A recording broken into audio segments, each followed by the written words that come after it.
I do think recently that W obviously had a lot more crime, at least reported crimes. And so I definitely try to be careful at night, regardless of where I am. Yes, and actually, this was sort of Lower High Street turning, like at Buffalo Wild Wings, go to try to go onto Walnut Street Bridge.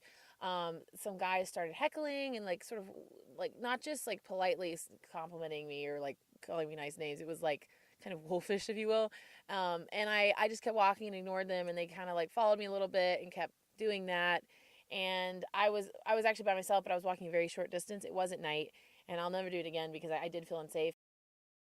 I do know that there are like gray areas though at parties and also bars and clubs and whatever. Actually, no, on the dance floor, I have been. You've seen? Have you seen? I've been touched in ways I've not wanted to be touched. Yeah, and I've seen it happen to other girls, and I've heard other girls' stories about it as well. And that's where alcohol sort of brings the gray areas.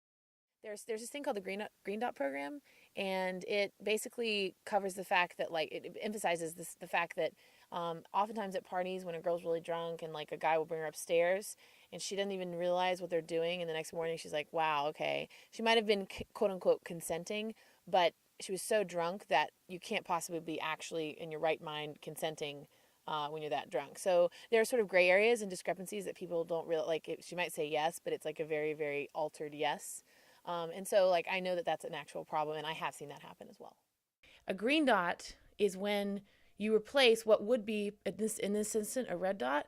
You replace it with a green dot by saying, "No, girl, let's go this way. You don't want to do this," and you shepherd her home and put her in bed. That is what a green dot is. So it's basically replacing all the sexual abuse and rape instances that are red dots, replacing them with green dots. So intervening. But it's really just symbolic for you're at a party, you're at a bar, you're at someone's house, whatever, and you see that happen, take action. You can actually do green dot training to learn for the certain signs of the gray areas of sexual abuse, like the fine lines between consent and not consent.